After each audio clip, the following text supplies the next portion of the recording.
Hi guys, thanks for doing this, by the way. I'm curious if any of you had a connection to the Fantastic Four before signing on to this film, and if doing a big superhero movie was something you were pursuing. I didn't really necessarily have a connection. I guess my connection was after I was cast. My dad came to me and said, as a kid growing up, Fantastic Four was his favorite comic. So, you know, so that was cool. And yeah, I was really excited to play Reed Richards. I thought he's a very rich, complex character, works a little more from the inside out. And I always think, as an actor, that's, you know, that gives you a lot to work off of. Is there something appealing about being in like a movie that you know has such a huge fan base behind it? Yeah, it's really exciting to be in something that you know so many fans are incredibly passionate about, and that, you know, it's Marvel's first family, so that's you know, it's automatically a special event to be a part of. And you know, of course, the internet has a lot of opinions when something like this is happening. They? Yeah, they do. I'm sure. Michael, you've talked about it plenty. But, I mean, the rest of you guys, do you pay attention to that stuff, or do you have to, like, tune it out? You absolutely have to tune it out. We're, like, constantly reminded of it, I think. Really? Is the other thing. It's hard to ignore. I mean, you know, it's out there, and it's, you know, so I think when you go out and make the movie, you have to forget about it, but again, it's difficult. But I think, you know, we're both coming from the same place. Everyone wants just a good movie at the end of the day. Everyone wants to go into the theater on a Friday and just have a good time. Mm-hmm. So we hope we did that for him, yeah. And what about you, Michael? I mean, of course, you've talked about it before, the constant internet chatter. I mean, how do you deal with it at the end of the day? Just live my life. All you can do, right? Yeah. What was appealing about Johnny Storm for you? I mean, was it a character that you had any kind of connection to previously? Yeah, I mean, as a kid, I read a lot of comics. Was really big into video games. You know, Miles was too. Just into that world. I was a fan, genuinely. You know, Fantastic Four was definitely one of the comics that I read a lot of, and Johnny was definitely somebody that I pretended to be as a kid. So when you get the opportunity to play, you know, one of your childhood heroes, you know, it's like a no-brainer. Like, I'm all for it.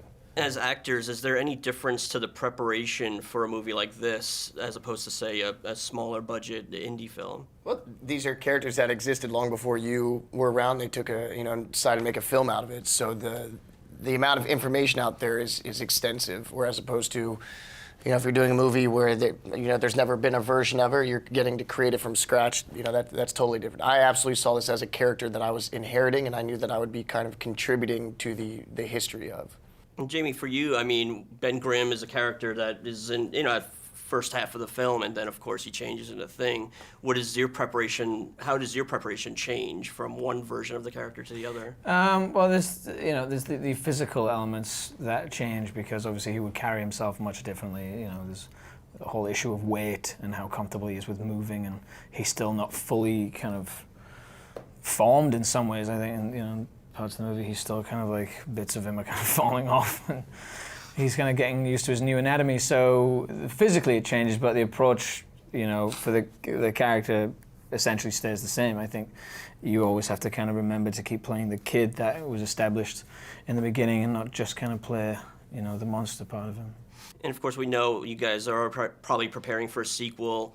Do you know anything about it? Have they told you anything about it? And if not, is there something that you guys would like to see your characters do or participate in? We won't really know for sure about the sequel until after this movie comes out. It's definitely something we all really want to do. You know, we could only show so much of the story and everything in this film because it's the origin story. So we definitely want to explore more of our characters' relationships. I mean, the Sue and Reed relationship I'd love to see more of and see where we go from where we left it off in this one. Their relationship would be interesting to see in the next film as well. Yeah, have you guys talked about that already? Like Johnny and the It's kind Thing? of slowly happening naturally. Yeah. Yeah. Just, you know, spend more time around them. So Toby, had you, before Fantastic Four, had you been looking for this type of movie, a superhero movie? Was it something that you were interested in doing, or was this just like the right project for you? This was a situation where Josh Trank called me and he said, how well do you know Victor Von Doom? And I was like, pretty well, I think. I mean, I vaguely recollect him from being the best supervillain of all time. And he was like, good. So we spoke for a long time about it throughout the audition process. And it was very exciting. The way he was talking about it, you know, what if this isn't something they want? What if these aren't superpowers? What if these are, you know, disabilities to a degree? What if they have to learn? And then, you know, so it was interesting right from the beginning. So, you know, in the terms of looking for things, if I was so lucky, I could say that, but no. What was your connection to the character and the Fantastic Four in general? I mean, were you a comic book guy growing up? Yeah, absolutely. I mean, you know, I'm the youngest of 4 boys. I have a little sister, but, you know, she didn't have any interest in comic books. So the comics I got, having no money, were the hand-me-downs. So, you know, Robin's alive, and then Robin's not alive anymore, and, you know, Joker's holding a crowbar. So, you know, I knew it, but I had to be reminded, and it was a fun experience. You know, Doom's an epic villain. You know. Does that feel? Is there a little bit of a daunting task to it when you're tackling a character that so many people know? Yeah, I mean, there's always a daunting task just with performing. In the first place, I always feel, you use your nerves rather than abuse them. But I have 3 older brothers who didn't want to see a bad version of Doom. There was pressure there. Yeah, You know. there's your biggest Exactly, critics, yeah. right? Yeah. So, you know, I tried my best. When we meet Victor in the movie, he's kind of in a really bad place. I mean, what can you say about where he is and then where he ends up? Yeah, Victor, when we first meet him, he's been going to Baxter for a good long time, and every project has been promised to be something great and come to fruition, and then the politics get involved and it gets destroyed. So the BS level's far too high. He'd prefer to go and, you know, be on his own, fix his computers and fix friends' computers. Or not saying that that's what he does in the movie, but I'm just saying the simpler version of you know, we join them right now in this day and age. What would the technology be like? So, yeah, the BS level was too high, and it takes a lot for Storm to come and get me out of it, you know. And he has a pretty pessimistic view of humanity and the world in general. I mean, Yeah. that makes him a formidable villain down the line. Yeah, I mean, what truly makes him formidable is his arrogance, his intelligence, you know, his determination, his discipline's so high, you know, and those things are so fun to play and discover how they would begin, you know, how they would be starting, you know. So apart from working with a fantastic group of actors, you know, Reggie Cathey and me, you know, a blessing to work with that man and the rest of the cast, the Fantastic Four, just honestly a pleasure every day. And then, you know, to be guided so well by Josh throughout it, it just helped me create Doom, a version that was, you know, felt honest.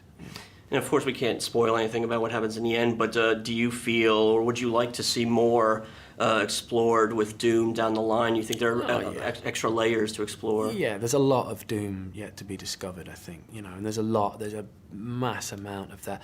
And yeah, no, maybe a spin-off, you can't say. Why not? That's it, put it out there, maybe it'll come back. You Fox, know? pay attention. Yeah, why not? Just Doom it out. Sounds good. All right, I'm Paul Shire from JOBLO.com, and I'm here with the cast of the Fantastic Four. We've got Michael B. Jordan here. Creed looks amazing, by the way. Just saw that while I was here, so it looks awesome. And then Kate Mara, who I just saw the Martian trailer today, which looks phenomenal. You probably haven't I even want seen to it see yet. it. So good, so good. And then we have Miles Teller of Whiplash, another amazing film. I'm great. And then Jamie Bell from one of my favorite movies last year, Snowpiercer. How you doing, Jamie? I'm very well, man. How are you? How's it going? Good to see you. So, what is it like being in the superhero club now for you guys? I don't know if we feel in the club. I mean, are we in the club yet? Do we feel like we're in the club yet? We're in the club. I think literally in the you club. speak for yourself. Okay. Yeah, you're in the club for sure. I'm curious. We actually genuinely are in the club. They made that joke Jamie. just now. Sorry. It's because he's I so was far like, we're removed. in He's the not club. touching us. So, in joining the club, what is it about this version of Fantastic Four that sets it apart from the other superhero films that are out there now? I don't know. I think Well, none of us I are all wanna say that it's famous, which is great. I want to say it's more of an origin story, but there's been other origin, stories in superhero films. But we're not the Fantastic Four that people are used to seeing. We're not, all, we don't get our powers and immediately go try to, go fight crime. That's not where it is. It's about, these four individuals becoming a family, and you get to watch them, from start to not to finish, but throughout their arc, throughout the film, you get to see them grow and come together and use their powers to kind of complement one another to take down a common adversary, and I think that's pretty cool and different. In terms of you guys' powers, how much have you guys actually seen, or how much input did you guys have when you originally started the film? Did you have a general feel for how your powers would look on the big screen when they were finished? No. No idea. We're still, I mean, the trailer was the first time we saw what it actually looks like. I definitely just relied on what our director said it would look like and what it should feel like, and that was definitely complicated to figure that out and to feel comfortable doing that. And I remember that day, the first day, I actually had to sort of use my powers. I was terrified, and it You almost definitely feel naked. Yeah, you do. Yeah, totally. I mean, in the trailer, it looks like you guys. I mean, everything looks fully formed, So you get a general feel for what everybody is doing. Yeah. So I imagine it had to be very difficult for you, Jamie, in terms of. I mean, did you have a look, like an image? You said, okay, that's what I'm going to look like, so that's how I'll act when I get out there. Yeah, I mean, they had some pretty primitive renderings and a lot of concept art that they were kind of throwing backwards and forwards. But I mean, I think I was always kind of in the back of my mind, always just trying to remind, because when you're playing the character, like all you think about is that character. So trying to remind people, not these guys, but whoever was around, that like when we're making the movie, when we're shooting, that this character is 6'8", he's made of rocks, and like this is great, what a crazy vision this must be, because it's easy to forget when it's just me on stilts. So having that in the back of my mind, and then seeing what they've done with it now, and the kind of very limited renderings that I've seen, it's not too far away from what I thought when we were doing it. Yeah. All right, so last question. I just need to know, what power would you guys swap with if you guys had to change a power? Any of them.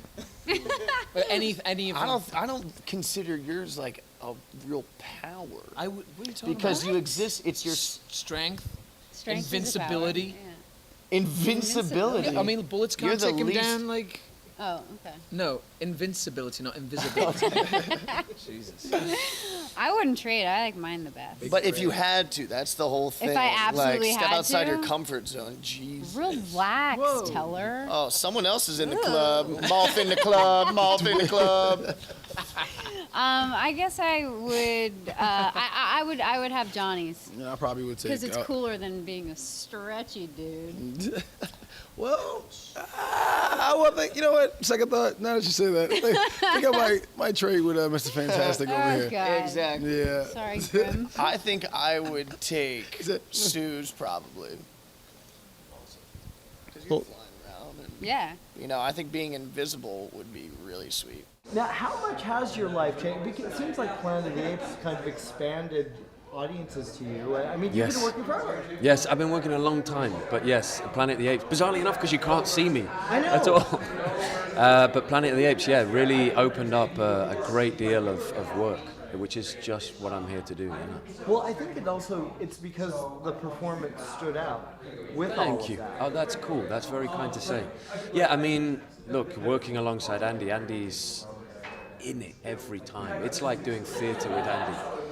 I mean, first of all, for the closeness of the family, we're all in grey pajamas, so the actors turn up and they're getting their hair done and their makeup, and we're just in grey PJs and no one checks on us. So that was a fantastic feeling from what you're used to as being an actor on set. You get faffed over and fussed over, and then you go and do your scene, But as the Apes, we could just stay, and we could sit and play and, have the whole thing going on all the time. And it was enriching. Bizarrely enough, it was an enriching experience. And of course, Koba gets so dark with how he comes, so you have to pull that out of yourself and go, all right, let me make it authentic.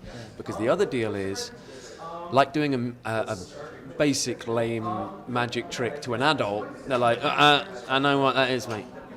Same with the motion capture. If you slightly stand up human or look human, it sells out, as we called it, which is you totally don't look like an ape. So the model's very difficult. And of course the artists are fantastic. So we're working alongside with those guys. They've got to be inspired by what they're watching day after day after day. So you're working very hard to keep something inspiring that draws out your character, that they can then make the ape model the skin that they attach to the dots move in that same manner. So you're very conscious of how the mouth is, so leaving it hanging and playing 99% of everything through your eyes. And to do that against Andy, who's a wonderful actor, but at the same time was Caesar the whole time we were rolling, was enriching. How does that prepare you for Fantastic Four and being a part of that and taking on a very iconic role? Yes, taking on a very scary role. Yeah, very scary. I mean, look, the fan base is enormous. I'm a fan. I have 3 older brothers. I also have a wonderful little sister, but I have 3 older brothers who are fans, and they lynch me. You know, if I don't get it right, I'm dead. I can't go home at Christmas. That's me done. So the phone calls were like, Tobe, what's the voice? Like, I'm filming, man. What if you can't? I'm trying to figure it out. You got to get that right, you know. I know, bro. I know. I have to get the voice right. I know. So I had my own family's pressures. They loved me. Don't get me wrong. They weren't. But to live up to that already, because I was always getting the comics with 7 pages missing. Because you know the old comics with staples, pulled one out the back and one out the front came out as well. Yeah. So I was getting very limited comic books, hand-me-down, kind of dog-eared, coffee-stained, ruined comic books. So I was like, is that the thing? And they were like, no, that's not in there. I'm like, well, I don't have that annual, you know. So I have a fantastic resource to go from. And then Simon Kinberg's an enormous fan, written a fantastic script. Not using the same, it's fantastic. No, he had written a fantastic script. Josh is a massive fan. Great details. Any questions you had, he had the answers. And so I had this vast resource to play off, to play from. And so weirdly enough, it's the most pressure I've ever had going into Doom. Just I put it on myself, but I was like, geez, I've got to get this just right. I got to angle him just right. And so once I knew what I had to achieve, the costumes were so fantastic. Like, it was a joy. It was a real pleasure to play, you know. Once you step into that world, once you step into the costume, how quickly does it come to you? Because obviously you've done the motion capture. Yeah. How quickly does that world of Fantastic Four and Doctor Doom and all that? Well, you know, so what's funny is the morning consists of putting on the undersuit, putting on the cooling system, because we were in Baton Rouge and it was 10 billion degrees every day and maximum humidity. So we're putting on this undercooling suit, which is tight. It's not very heavy, but it's nice. Then you're putting on the next piece. I had to tout myself up to slip on this latex because it's supposed to look like my skin, my deal. And it wasn't until you heard that final clunk of the mask that I was like, okay, yeah, I got it. I couldn't hear a word. I had earbuds in.